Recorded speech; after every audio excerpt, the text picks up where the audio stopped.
The case of Guinea, for example, a family being in power for 57 years. Are you the only family in Guinea? Are there no other Guineans? What gives you the right to think that the sun rises and sets in your household alone?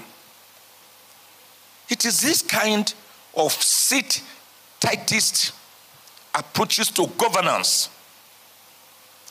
aided by misgovernance, corruption, opaque governance, directionless, hunger, thirst, melancholy, and social disequilibrium that make people to rise up and take up arms against their leaderships. Such taking up of arms, to me, against oppressors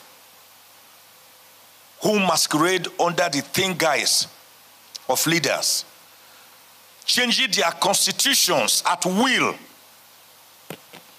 to accommodate further terms. I do not regard it as a coup d'etat. I regard it as good riddance to bad rubbish.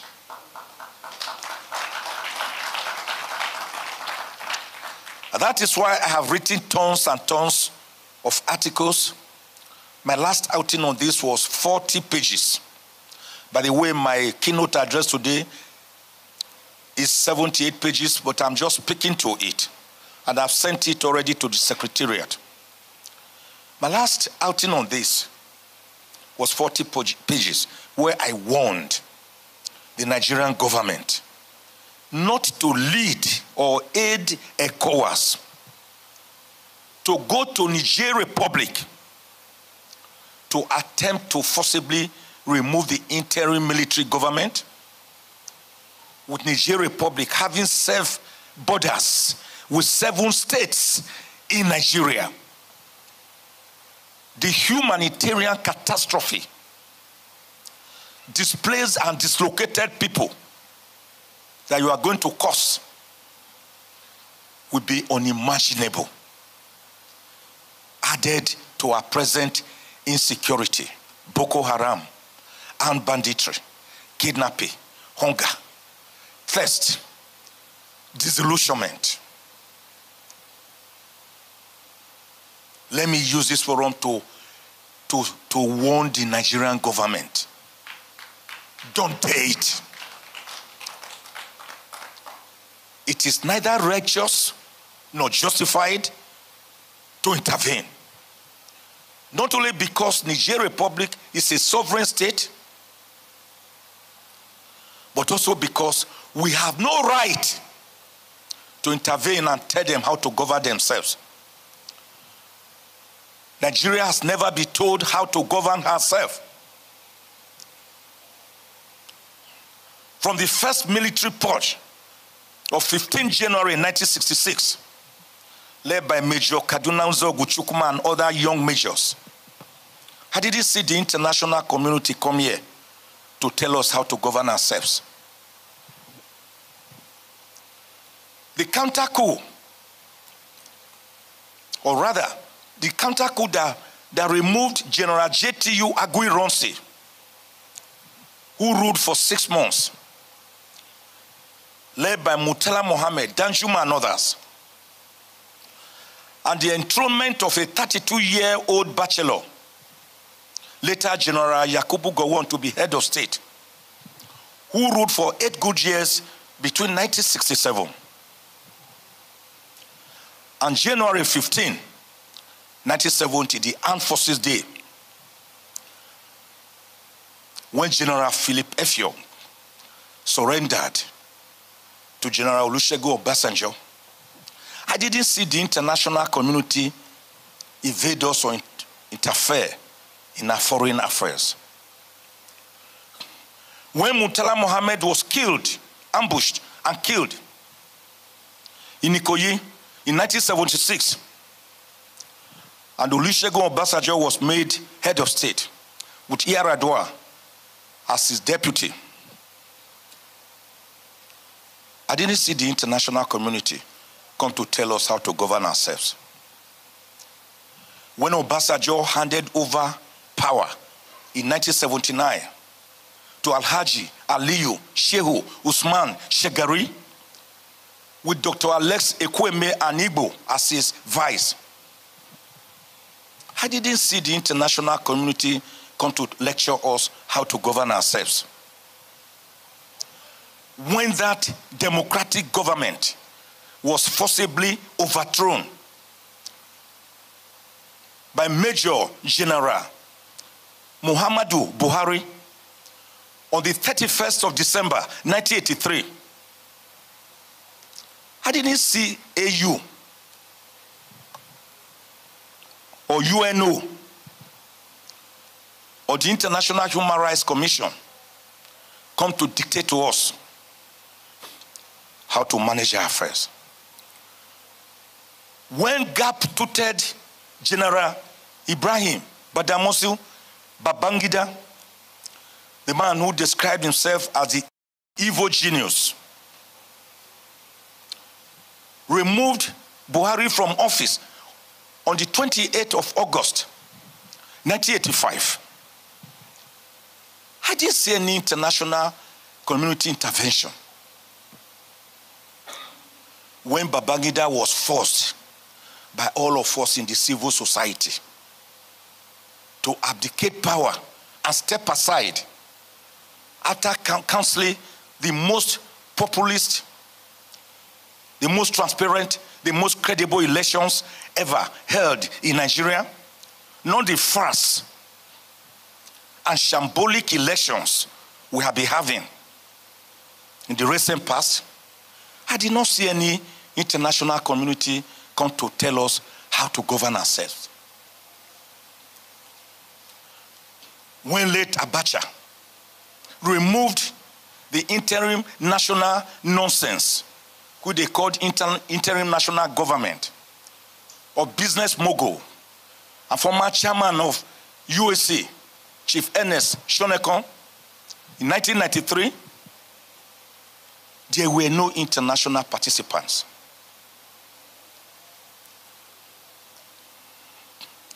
And when the diminutive General Sani Abacha, but a very intelligent man, who institutionalized Nigeria's 6 geopolitical zones, where were the international community? And after both Abiola, the man who won that mandate, and Abacha died in mysterious circumstances in Asu Villa, where were the international community participants? And when General Abdulsalami Abubakar, the chairman of today's occasion, in absentia, took over power and within 11 months handed over to the democratically elected government of Obasanjo, I did not see any international community participate. So there is no reason whatsoever, and we have no moral high grounds or authority to go and intervene in other countries' internal affairs, sovereign countries with their sovereignty and suzerainty. Sir, Your Excellency, Secretary General, help me convey my very strong message to African leaders to give governance, good governance to the people, and where they are not ready for the gains, they should be ready for the pains.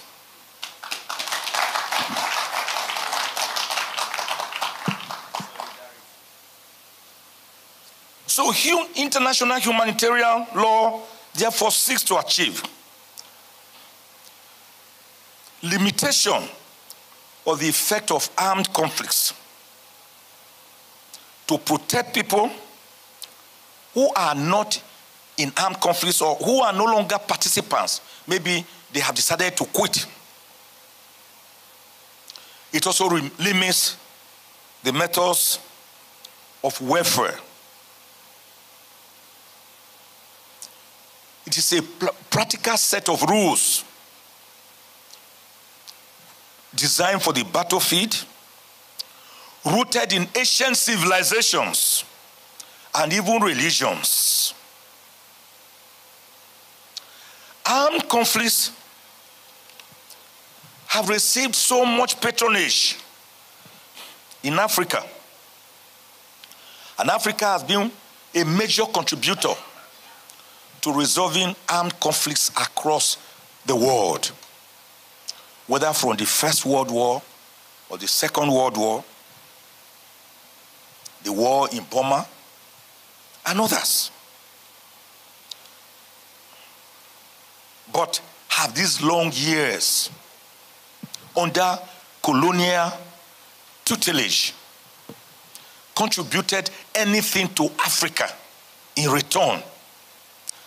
Are we not still regarded from the white man's perspective as people of the early caves, Australopithecus, early cavemen, people they think are savages, jumping from one tree branch to another, when civilization actually started from Africa here? Secretary General, help me let them know that civilization started in Africa.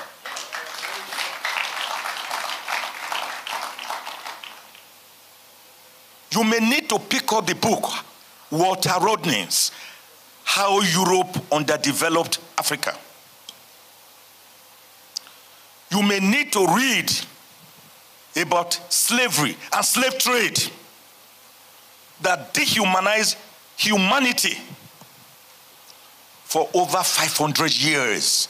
Man's inhumanity to man, degradation, servitude.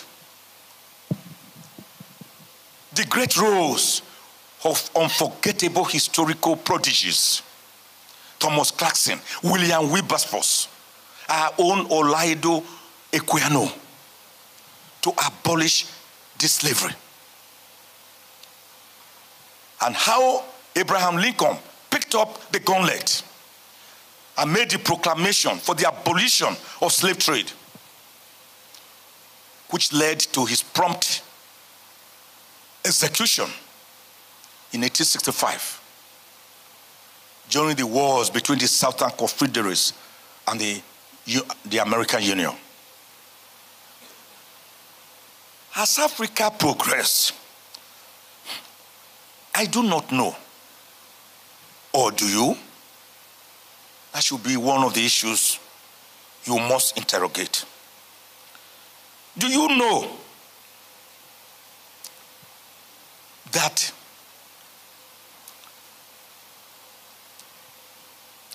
the International Federation of Red Cross and the Red Crystal,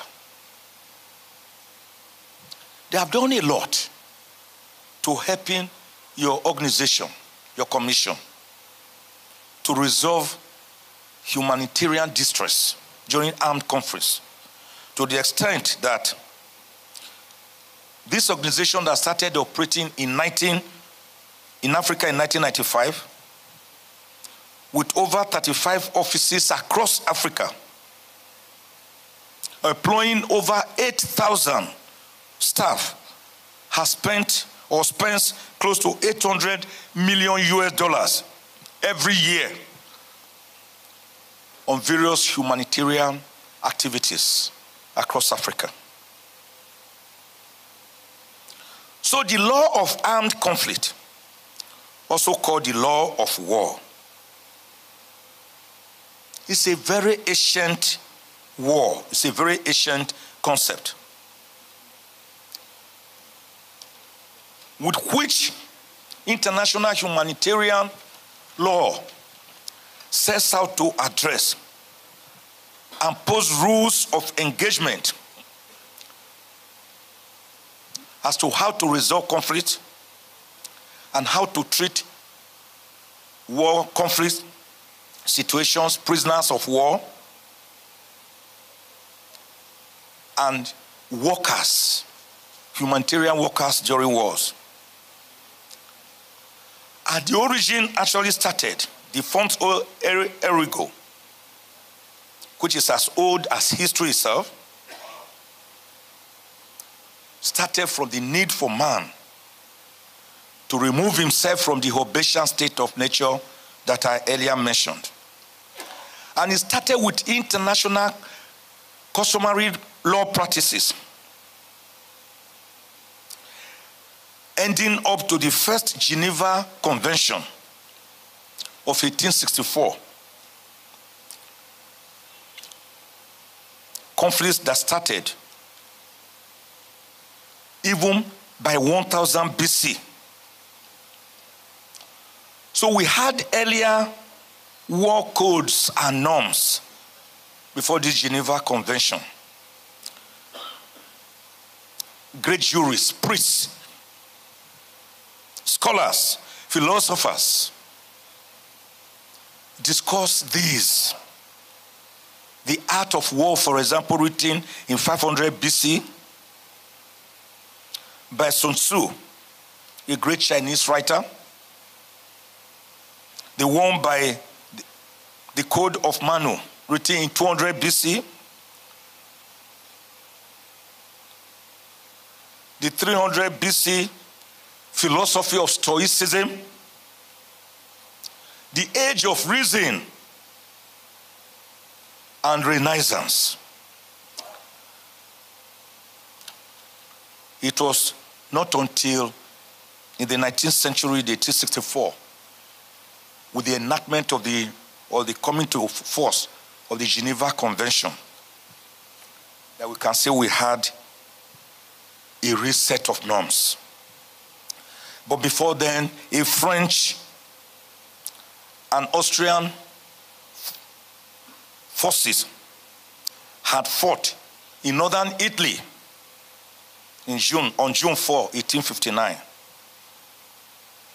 called the Battle of Sefrino, and one Henry Donat, appalled not so much by the violence that attended that war in the battlefield, but with the desperate and miserable situation of those caught in the web of the war. He gathered people and treated over 40,000 victims of that war.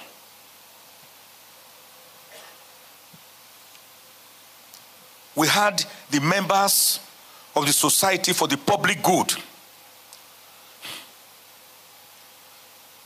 by President Gustav Munier, who was impressed by Donan's book.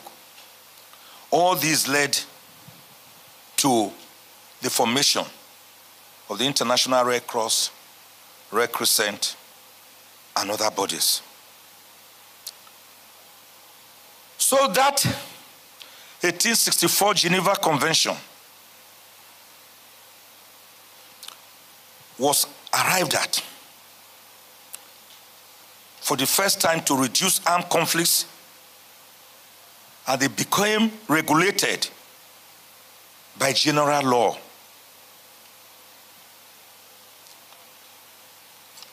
Ten concise articles were formulated by 1882, 18 years after. The modern development of international humanitarian laws, such as the rules protecting the wounded, adopted in 1864, were revised in 1906, 1929, 1949, and 1977. So critics have therefore accused international humanitarian law of always being one war behind reality. One war behind reality. In my 77-page dissertation, I've chronicled the various conferences, the 1868 St. Petersburg Declaration, the 1899 conference convened by Tsar Nicholas II, the 1906 Geneva Convention, which expanded the articles to 33 so as to take care of the wounded and the sick during armed conflicts. And other various conventions that have since emanated and developed. 1907, 1925 Protocol, the Swiss Confederation Conference of 1929, 1949 Post-World War II Convention, 1954 Convention for the Protection of Cultural Property, known as the Hague Convention. The 1977 period and humanitarian rules governing civil wars, that's non-armed conflicts. The 1980 period and prohibition of use of certain conventional weapons. The 1993 Chemical Weapons Convention. The 1995 period, 1997 period, 1998 period, 1999 period. 2000 Geneva Protocol on prohibition of involvement of children in armed conflicts. The 2003 Multilateral Protocol that deals with unexploded and abandoned remnants of war. The 2005 period and adoption of the Red Crystal as against Red Cross and Red Crescent. You have all of them in my paper. And please, Secretariat, kindly circulate to all of them when we finish. Because a 77-page document cannot be spoken into within the few minutes have been given. The 2013 Arms Treaty is there. The 2017 Prohibition on Nuclear Weapons. We also have the international human rights laws as against international humanitarian law. One can be suspended, the other cannot, because it is global. I also discuss international law versus international humanitarian law and the differences. Then the fundamentals of public international law, I discuss. The promotion of human rights, that's the United Nations Charter, fundamental principles to promote human rights. Strict limitation on the right to use force against other states. And the strict prohibition on the acquisition of territory of other people by force. I discussed jus cogens and jus ad bellum and jus in bello and the differences between these concepts. I discussed international humanitarian law and the responsibility to protect. Protection of population from particular crimes, genocide, war crimes, ethnic cleansing, and crimes against humanity. By the grace of God, I'm a counsel at the International Criminal Court at The Hague.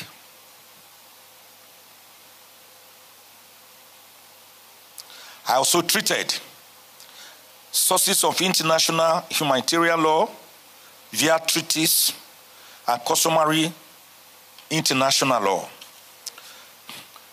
The general principles and judicial decisions emanating from them.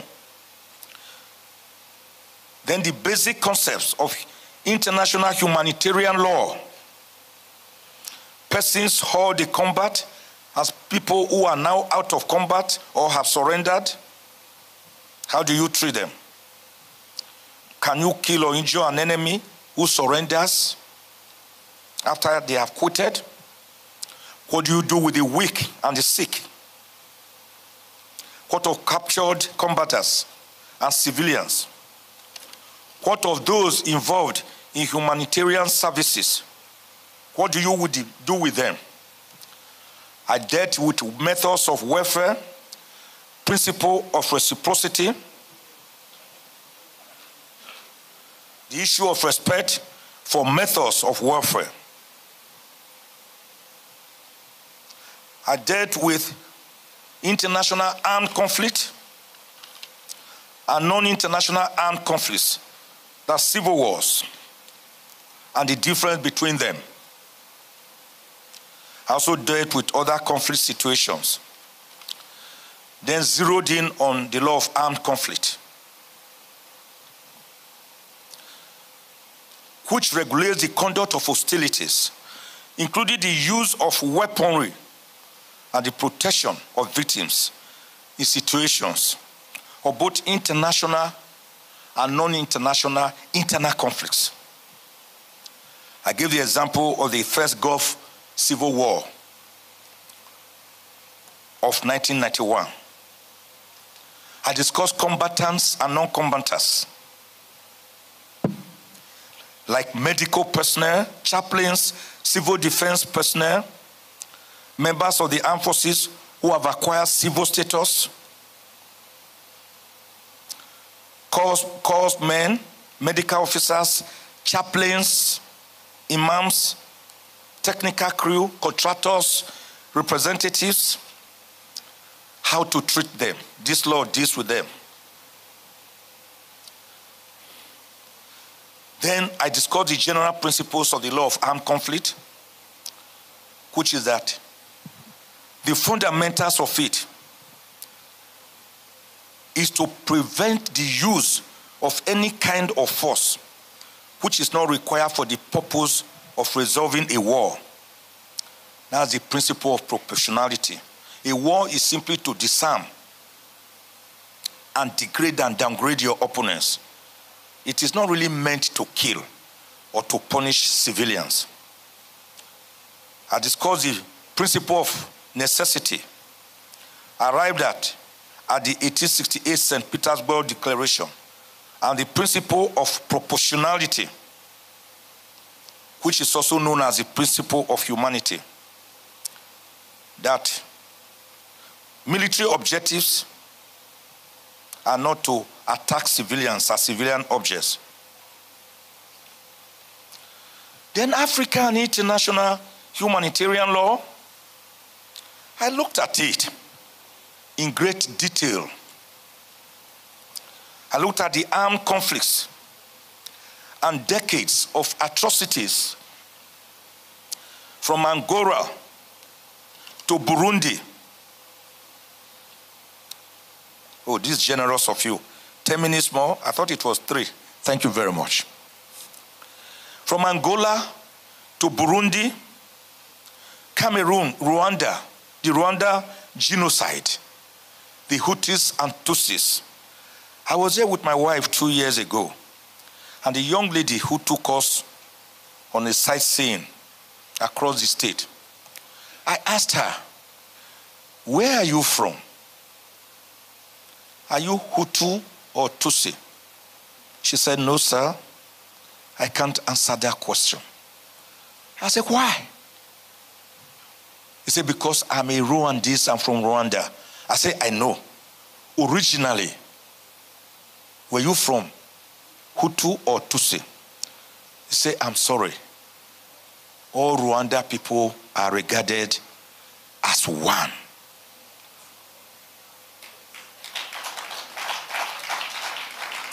This was in Kigali, where I had a bet with a friend of mine before traveling out with my wife. My friend told me, if I saw a piece of paper anywhere on the streets of Kigali, that he will pay me 1 million naira. I told my wife, I thought I was a poor man. I'm going to be rich. Because I will see not only pieces of papers, I will see dumps of refuge. For the 10 days, about 10 days or so that we were in Kigali, Rwanda, trust me, speaking straight from the heart, I never saw a piece of paper on the streets. These people even wash the trees that line the streets for beauty. A small country in Africa, once ravaged by internecine war. Can we say this of Nigeria, the giant of Africa, with over 225 million people by latest United Nations projections? I do not know, or do you? Poser for all of us.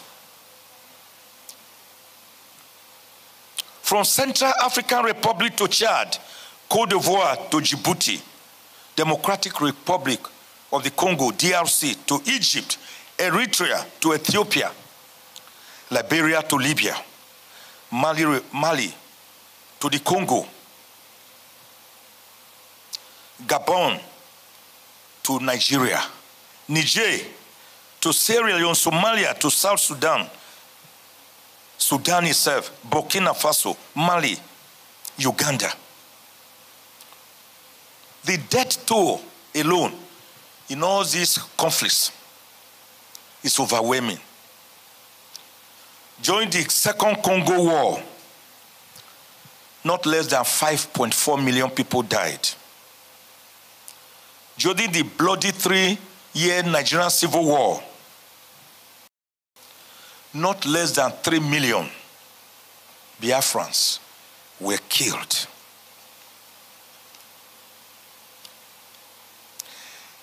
There is a great writer, Mr. Greenwood. He told us that the theory that humanitarian law is essentially Eurocentric is in reality more than a criticism of most literature on the subject than a reflection of historical fact. It says it's a reality when we say it is Eurocentric. This is because of the ravages of colonialism and even now of neo-colonialism. We all remember the partition, the Berlin partition of Africa. They came, they would just say, Portugal, which side you like? I bet take that side. France, you like that side? Take. English people, do you want Nigeria and others? Oh yeah. The great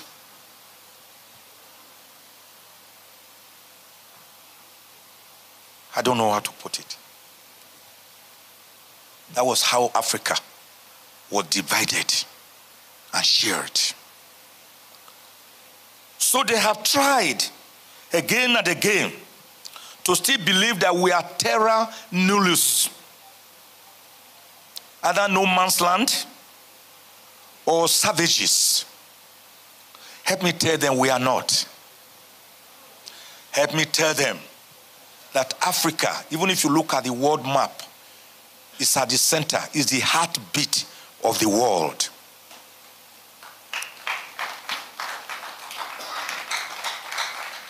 We must now shun that narrative which made Mungo Park, which made historians to write that Mungo Park discovered the river Niger at Kainji, New Busa. How do you discover a river where you met inhabitants drinking the water, taking their bath with the water, and you tell us that you discovered it? That is his historical profanity. It's an abomination. It's egregious. We should not allow others to write our history for us.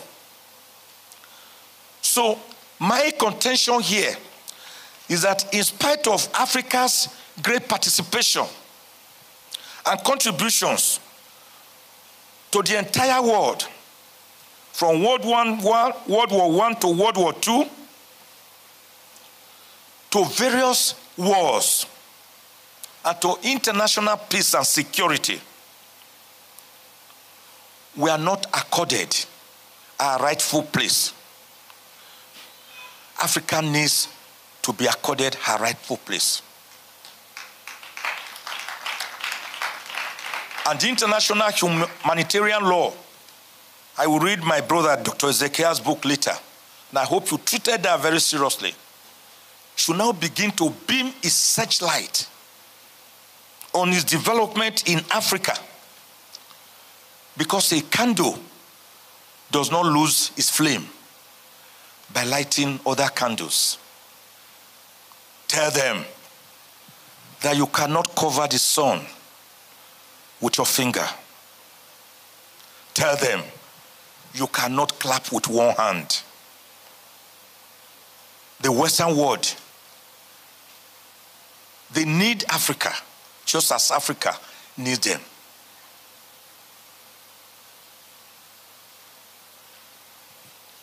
We are Siamese twins, tied together by the same umbilical cord of humanity.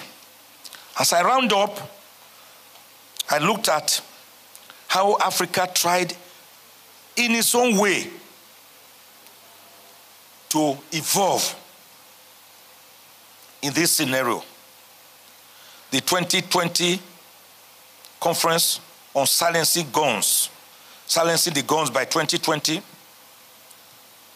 which was called the flagship program. The African Peace and Security Architecture, APSA, which is the main pillar, which is the Peace and Security Council, of which the Peace and Security Council is the main pillar. The Peace and Security Council itself, which is the standing decision-making organ of the AU for the prevention, management, and resolution of conflicts.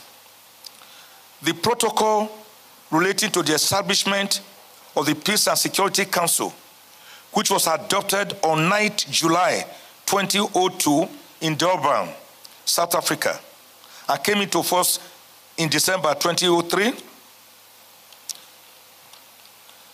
The powers of the Peace and Security Council, I have itemized for you carefully how to anticipate and prevent disputes and conflicts, undertake peacemaking and peace-building functions, authorize the mounting and deployment of peace support missions, recommend to the Assembly, pursuant to Article 4H of the AU Constitutive Act, institute sanctions whenever a constitutional change of government takes place, implement the AU's common defense, institute action, maybe economic sanctions, political sanctions, diplomatic sanctions, but not frontal attack on a sovereign state.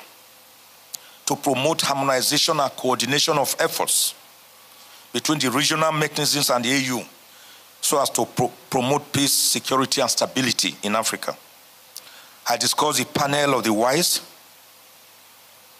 which supports the PSC and the chairperson of the AU. I discussed the African Network of Women in Conflict Prevention and Mediation. I discussed the Continental Early Warning System, one of the pillars of the African Peace and Security Architecture. I discussed Peace Fund, set up under Article 24 of the Protocol to finance AU's peace and security operations. I discussed the African Standing Force, a key mechanism for advancing African agency in addressing the continent's peace and security threats. The African Union, regional economic communities, and regional mechanisms. I discussed all this. And my conclusion is that the International Human Rights Commission should, as much as possible, encourage Africa in the development of our international humanitarian laws and responses to international situations of conflicts, whether armed or unarmed, to be made to participate, not necessarily as cannon fodders, but as equal partners in progress, as equal participants, so that as they are taking the disadvantages of war situations, they are also benefiting from the advantages. That is my humble submission. God bless you all. Thank you very much, and God bless you.